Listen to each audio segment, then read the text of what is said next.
உங்கள் லலிதா ஜுவல்லரி நம்ம போரூருக்கு வந்தாச்சு. பிரம்மாண்ட திறப்பு விழா சென்னை போரூர் மெட்ரோ அருகில் ஆர்காட் ரோடு. திறப்பு விழா சந்தை மார்க்கெட்டிலேயே குறைந்த சேதாரத்தில் மேலும் 1% குறைவு. என்ன வேணும் ஸ்கூலுக்கு எல்லாமே இங்கிருக்கு. Super Saravana stores, Chennai, Madurai, Kovai.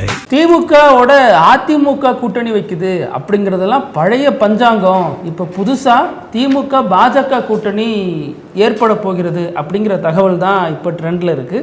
அதற்கு பின்னணியில் பல காரணங்கள் சொல்லப்படுது. திமுக உண்மையிலேயே இதை நோக்கி நகர்கிறதா, பாஜக வருகிறதா அப்படிங்கிற பல கேள்விகள் எழுந்திருக்கு. பின்னணிகளோடு நம்ம அதை பற்றி பேசலாம். இன்னொரு புறம் அதிமுக இப்போ மிக மோசமான நிலைமையை தழுவிட்டு இருக்கு. அதற்கு காரணம் அந்த எஸ்பி வேலுமணி இந்த டீம் பிரிஞ்சாலும் விஜய் தரப்பினர் செய்த சில காரியங்கள் அப்படின்னு சொல்லப்பட்ட நேரத்தில் இந்த இரட்டையர்கள் சிவிஎஸ் சிவிபி இவங்க 2 பேரும் பண்ணக்கூடிய வேலைகளால தான் அதிமுகனுடைய எதிர்காலம் அமைஞ்சிருக்கு. அவங்க என்ன முடிவெடுக்கிறாங்க அப்படிங்கிறது குறித்தும் பேசலாம். இன்னொரு முக்கியமான விஷயம், திமுக கூட்டணியில் இருக்கிறதாக நம்பப்படுகிற மதிமுக அவங்க ஒரு விஷயத்தை வெளிப்படையாக பேசியிருக்காங்க. அது திமுகவுக்கு எதிராக போயிருக்கு. நேரடியாக வைகோவை இப்படி கொந்தளிச்சிட்டாரு அப்படிங்கிற மாதிரி திமுகவினர் இதை பார்க்குறாங்க. எல்லாத்தையும் விரிவாக பேசிடலாம். Welcome to sensation.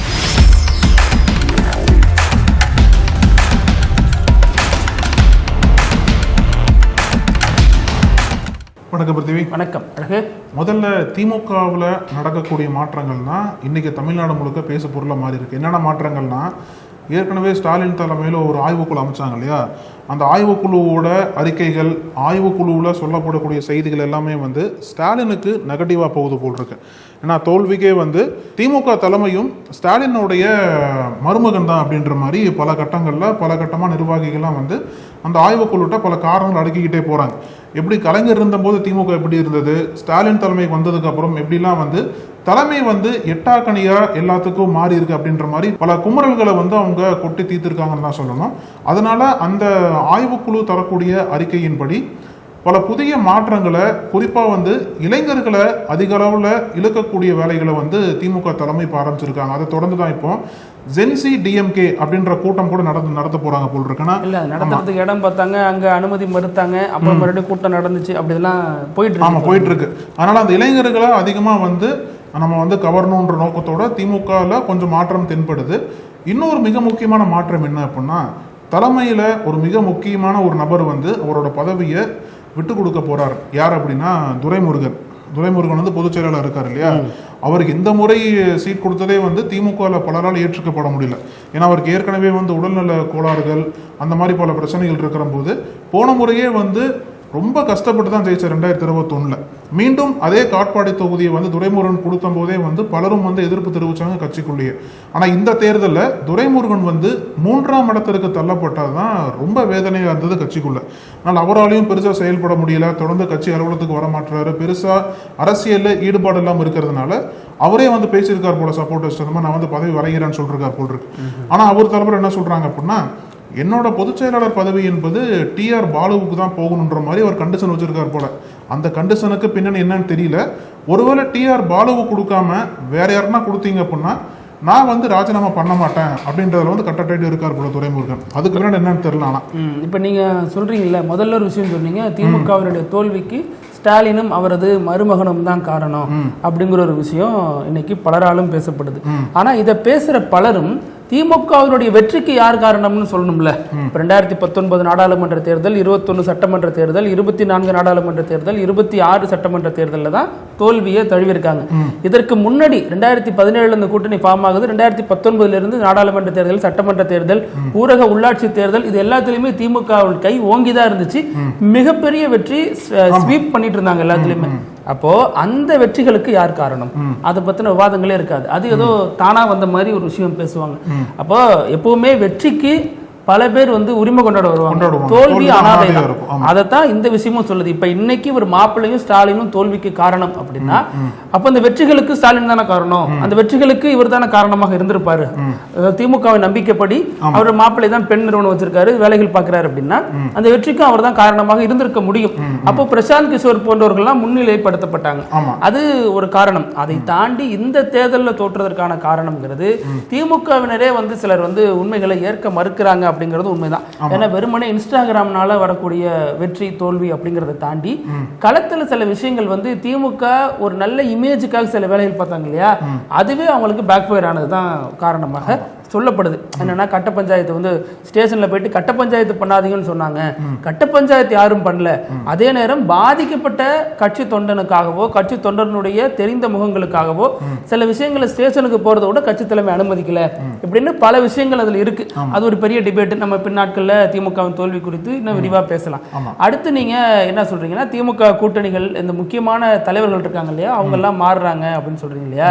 இதுல துரைமுருகன் போன்றவர் வந்து ரொம்ப எளிதாக பலராலும் வந்து எள்ளி நகையாடப்படுகிறார். அவ்வளோ வயசாயிடுச்சு, இனிமேல் அவர் எதுக்கு அந்த கட்சியில் இருக்கணும் அப்படிங்கிற விஷயங்களும் பேசப்படுது. கட்சியில் இன்னைய தேதிக்கு அவர் ஒரு வேண்டாத நபராக தான் பலராலும் பார்க்கப்படுகிறார். ஆனால் அவருடைய கடந்த கால வரலாறு, எம்ஜிஆர் இருந்த பொழுது, எம்ஜிஆர் அழைத்த பொழுதும் எம்ஜிஆர் கூட போகாமல் கடைசி வரைக்கும் என்னுடைய ஒரே தலைவன் கலைஞர் மட்டும்தான் அப்படின்னு சொல்லிட்டு கலைஞர் கூட ரொம்ப ஸ்ட்ராங்காக ஸ்டப்பனாக நின்றவர் தான் துரைமுருகன். அவர் மீது விமர்சனங்கள் இருக்கு, எல்லாமே இருக்குதான். அது வந்து அவர் மகனை கொண்டு வராரு, அதெல்லாம் தாண்டி துரைமுருகன் வயசாயினுச்சு அப்படிங்கிற ஒரே காரணத்துக்காக இவங்க தள்ளிவிடக்கூடாது அப்படிங்கிறதான் பொதுவான ஒரு பார்வை. ஏன் அப்படின்னா ஒருத்தங்களை கட்சியை விட்டு நீக்கிறதுக்கு வயசு மட்டுமே காரணம் அப்படின்னா அது எப்படி சரியான அப்ரோச்சா இருக்கும்? இப்போ அதுதான் பிஜேபி RSS கடையில் பெரிய போரா போயிட்டு இருக்கு. வயசானவங்களுடைய அனுபவமும் வேணும், இளைஞர்களுடைய அந்த சக்தியும் வேணும். அந்த அடிப்படையில் தான் கட்சிகள் இயங்க முடியும், அடுத்தடுத்து நகர முடியும். ஆனா இது அவருக்கு உடல்நல கோளாறு துரைமுருகனுக்கு. இப்ப துரைமுருகன் இடத்துல அவர் சொல்றாரு TR பாலு தான் கொண்டு வரணும் அப்படின்னு. ஆனாலும் அந்த வந்து அவ்வளவு எளிதா இருக்காது. ஒருவேளை அவர் வந்து மனம் வந்து இந்த பதவியை விட்டு தரதாக அல்லது விலகி ஓய்வெடுக்கிறதாக இருந்தால் அதற்கு அடுத்த கட்டம் RSS முன்னிலைப்படுத்தப்படுகிறார். தங்கம் தென்னரசு இருக்கிறாங்க, அப்புறம் இவர் இருக்கிறாரு, கே நேரு இருக்கிறாரு. இப்போ இவங்க எல்லாம் கோர் டிஎம்கே. இவங்க வந்து இப்போ ஏவாவேலு மாதிரி அதிமுகவில் இருந்து வந்தவர்கள் கிடையாது. ஸோ அப்போ இவங்களுக்கெல்லாம் முன்னுரிமை தரப்படும், குறிப்பாக RSS போன்றவர்கள் முன்னுரிமை தரப்படும். ஆனால் சமீப நாட்களாக அவர் சந்தித்து வரக்கூடிய சர்ச்சைக்கு இது ஒரு பெரிய வில்லங்கமா இருக்கு. ஆனால் திமுக இது எப்படி எதிர்கொள்றது அப்படிங்கிறது போராட்டமா முன் வச்சுட்டு வருது. ஆனால் சமீப நாட்களாக திமுக எதிர்கொள்ளக்கூடிய போராட்டங்கள் வேறு மாதிரி இருக்கு. திமுக வந்து தனது பரம எதிரியான அதிமுகவோட எப்படி கூட்டணி வைக்க போச்சு அப்படின்னு பல விமர்சனங்களை சந்திச்சிச்சு. ஆனா அதே விமர்சனங்கள் எதுவுமே அதிமுக நோக்கி போகல. அதிமுக சேர்ந்த போது ஆமா அது அதிமுக எப்படிங்க திமுகவோட போலாம் அப்படிங்கிற கேள்வி அங்க நோக்கி போகல. அதே மாதிரி தாவேகா எப்படி அதிமுகவினுடைய கூட்டணி வைக்கலாம், இவங்க எப்படி அவங்களை ஆதரிச்சாங்க, அமமுக என்டிஏ கூட்டணியில இருந்தவங்க எப்படி வந்து தாவேகா உள்ள போறாங்க, இந்த விமர்சனங்கள் பொது வெளியில வரல. இது நம்ம பாக்குறோம். இப்போ நீங்க சொன்னது போல பிருத்திவி, இப்போ பெருசா வந்து எந்த அரசியல் கட்சிகளும் வந்து அவங்களோட வெற்றியை வந்து பெருசா ஆய்வு பண்ண மாட்டாங்க, தோல்விகளை தான் பெருசா ஆய்வு பண்ணுவாங்க. அதுவும் திமுக வந்து இவ்வளோ நல்ல ஸ்ட்ரைக் ரேட் வந்து பல தேர்தலில் வச்சுருந்தாங்க. தொடர்ந்து நீங்கள் சொன்னது போல் பல தேர்தல்களில் க்ளீன் ஸ்வீப் பண்ணாங்க. அதெல்லாமே வந்து ஸ்டாலின் தலைமைக்கு கிடைச்ச ஒரு புகழ் தான். ஆனால் அந்த ஒரு பெரிய வெற்றிகள்னால் இந்த அளவுக்கு ஒரு பயங்கரமான தோல்வியாக முடிஞ்சிருச்சு அப்படின்னு வரும்போது தான் இந்த ஆய்வுக்குழுவோட முக்கியத்துவம் வந்து பெருசாக பேசப்படுது. ஏன்னா அதில் வந்து பல பேர் நீங்கள் சொன்னது போல் தலைமையை நோக்கி கேள்வி எழுப்புவாங்க, பல அமைச்சர்கள் முன்னாள் அமைச்சர்கள் மீது பல குற்றச்சாட்டு வைப்பாங்க. அதெல்லாம் கூட்டி கழிச்சு பார்த்து தான் திமுகவில் அந்த ஆய்வுக்குழுவுடைய தாக்கம் எப்படி இருக்க போகுதுன்னு சொல்லிட்டு பார்க்கணும். இன்னொன்று நீங்கள் சொன்னீங்க இல்லையா, அந்த திமுக அதிமுக கூட்டணி பேச்சுவார்த்தை. இப்போ நம்ம சென்சேஷனில் பேசியிருக்கோம், திமுக அதிமுக கூட்டணி பேச்சுவார்த்தை என்பது நடந்தது, ஆனால் அது தவறான ஒரு முன்னுதாரணம்னு சொல்லிட்டு அதே மாதிரி அப்படின்னு சொல்லியிருந்தாலும் உறுதியான ஆதாரங்களை யாருமே முன்வரல, இது வரைக்கும் தர முன்வரல. இப்படிலாம் நடந்துச்சு, ஏன் முன்னாடி தான் நடந்துச்சு, நான் தான் சாட்சி அப்படின்னு ஒரு தலைவரும் சொல்லல. சொன்னவங்களும் பின்னாட்கள்ல பின்வாங்கினாங்க. அதெல்லாம் தேசியமா போயிடுச்சு அப்படிங்கறது. அதை தொடர்ந்து நம்ம சொன்னது போல தாவேகாவும் அதிமுக இடத்துல கூட்டணி வச்சதை பெருசா கண்டிக்கக்கூடிய அரசியல் தான். அதை யாரும் பெருசா கண்டிச்ச மாதிரி தெரியல.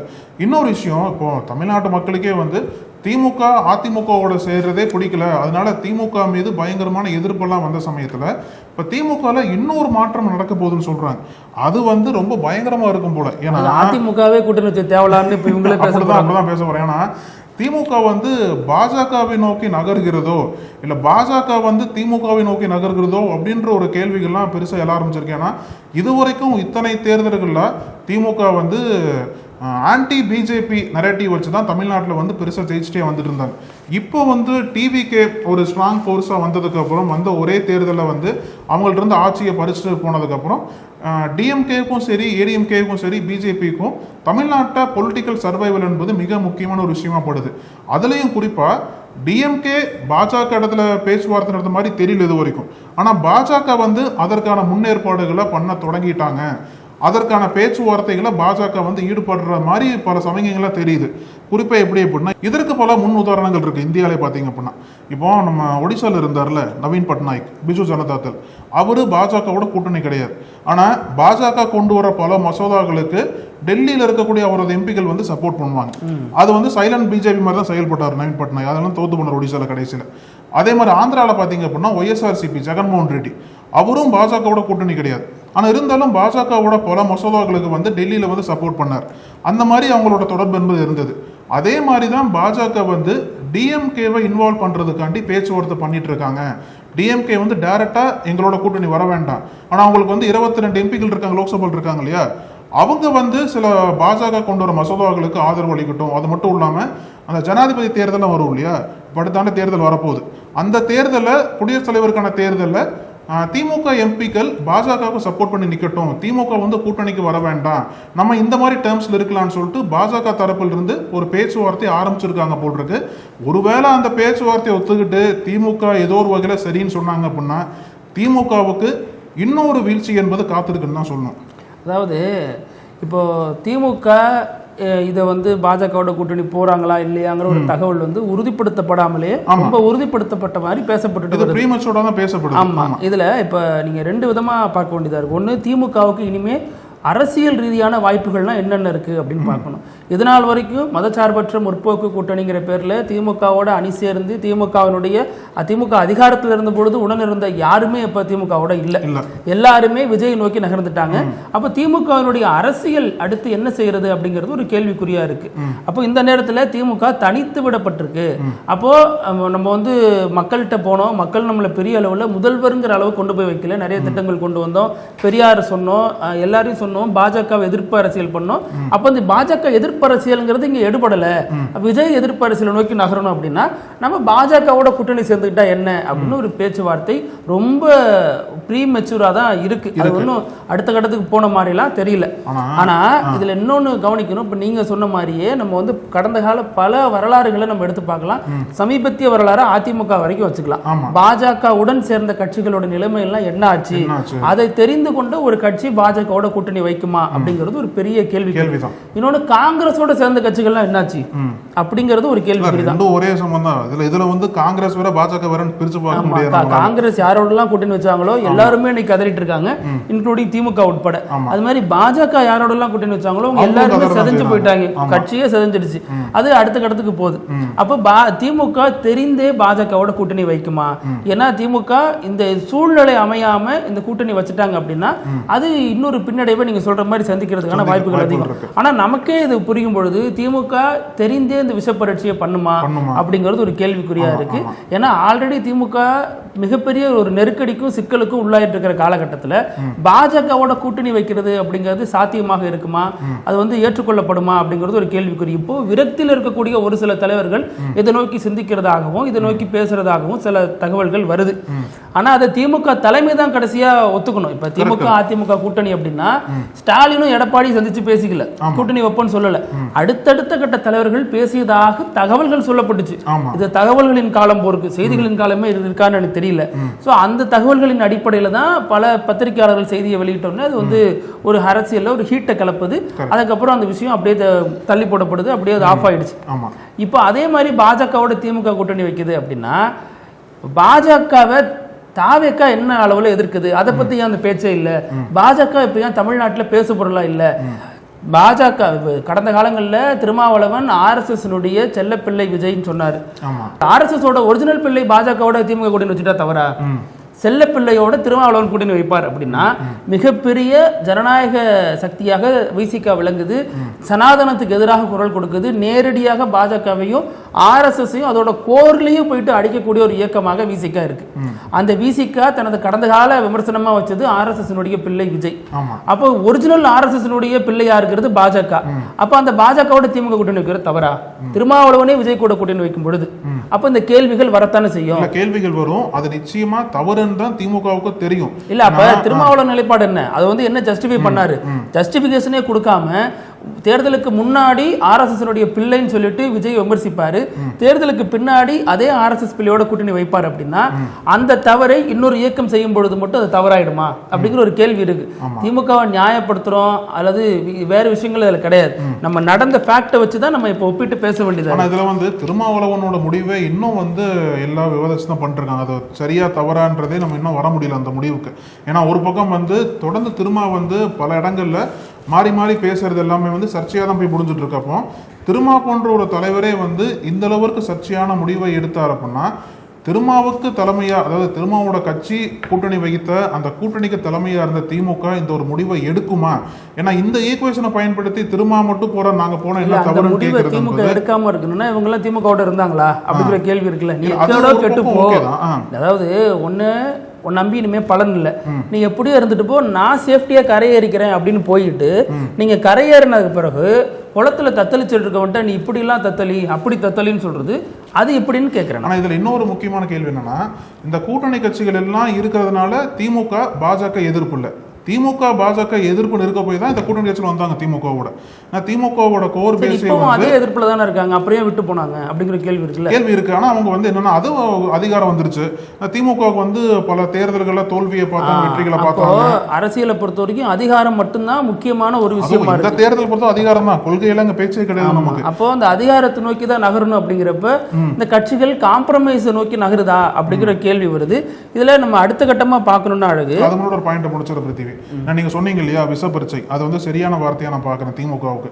ஆனா திமுக தொண்டர்கள் என்ன சொல்றாங்க அப்படின்னா இந்த பாஜக கூட்டணி எனப்படும் இந்த விஷ பரீட்சைக்கு திமுக போகவும் கூடாது அப்படின்றதுதான் அடிப்படை தொண்டரோட ஒரு சென்டிமெண்டா இருக்கு. ஏன்னா திமுக கூட்டணியை சேர்ந்த பல கட்சிகள் வந்து விஜயோட கூட்டணி வச்சாலும் அதே தவிர வந்து திமுக பண்ண கூடாதுன்னு தான் இங்க ஒரு இதுவா இருக்கு. ஏன்னா அதே தவிர திமுக பண்றதுக்கு உங்களுக்கு என்ன வித்தியாசம் தானே கேட்கறாங்க. இப்ப பாஜக எதிர்ப்பு மக்கள் மத்தியில் இருக்கா அப்படின்னா பாஜகவுக்கு ஒரு சீட்டு தான் கொடுத்திருக்காங்க.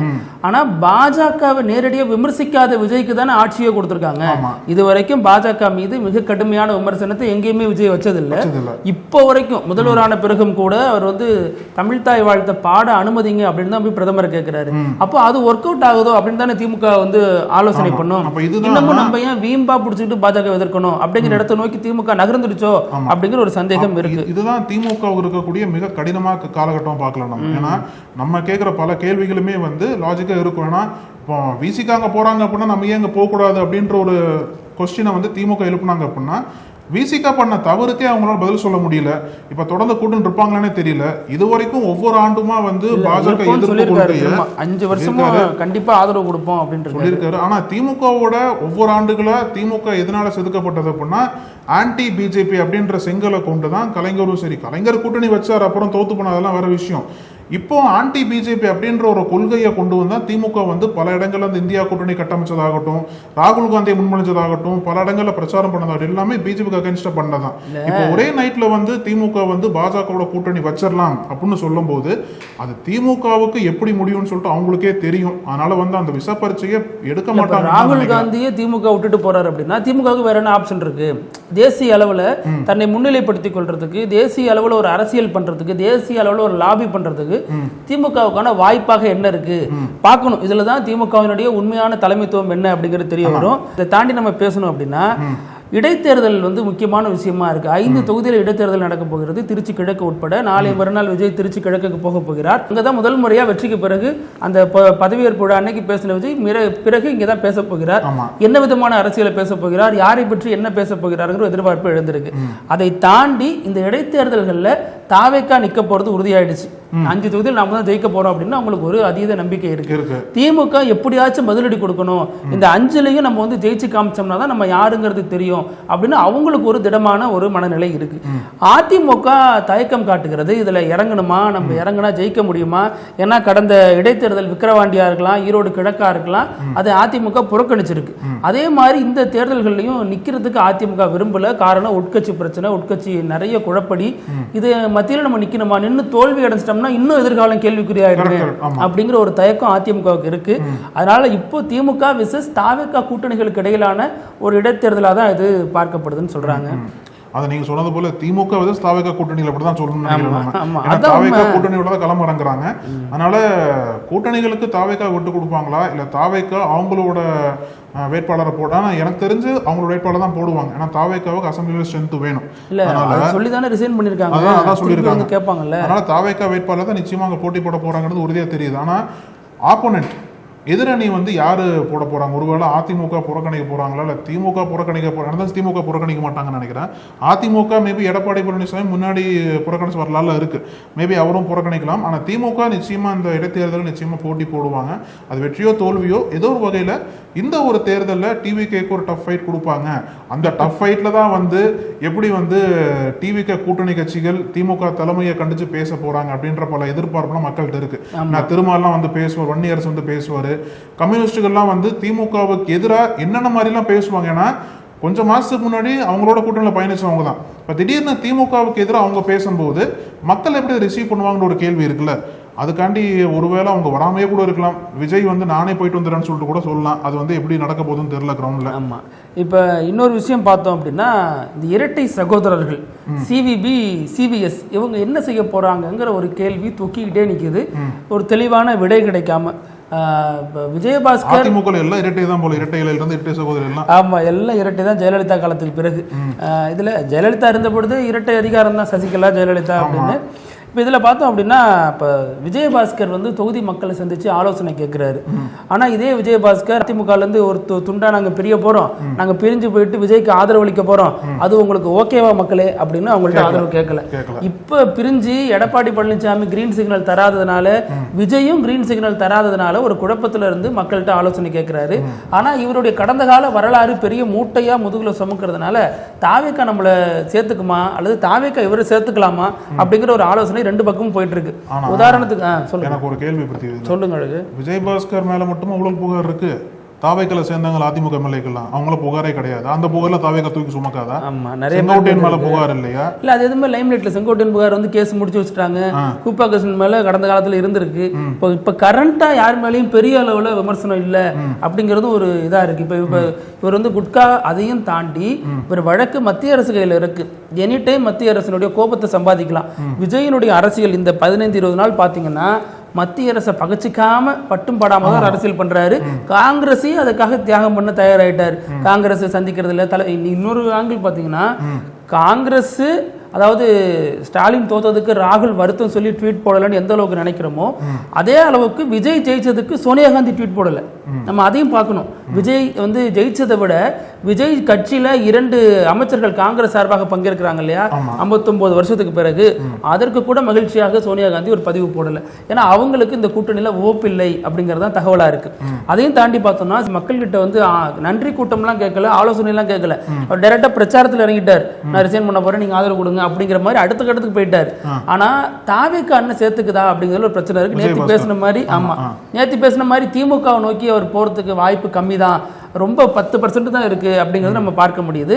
ஆனா இப்ப ரிசைன் பண்ணாலும் தாவேக்கா உங்களை இவரை சேர்த்துக்கிறதுல தயக்கம் காட்டுது.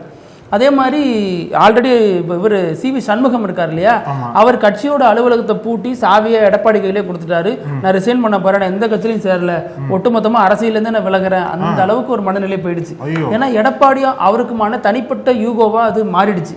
ஏன் அப்படின்னா மற்றவர்களும் விமர்சிச்சாங்க, எஸ்பி வேலுமணி விமர்சிச்சார், சண்முகம் 2 மீட்டர் அதிகமா போயிட்டார்.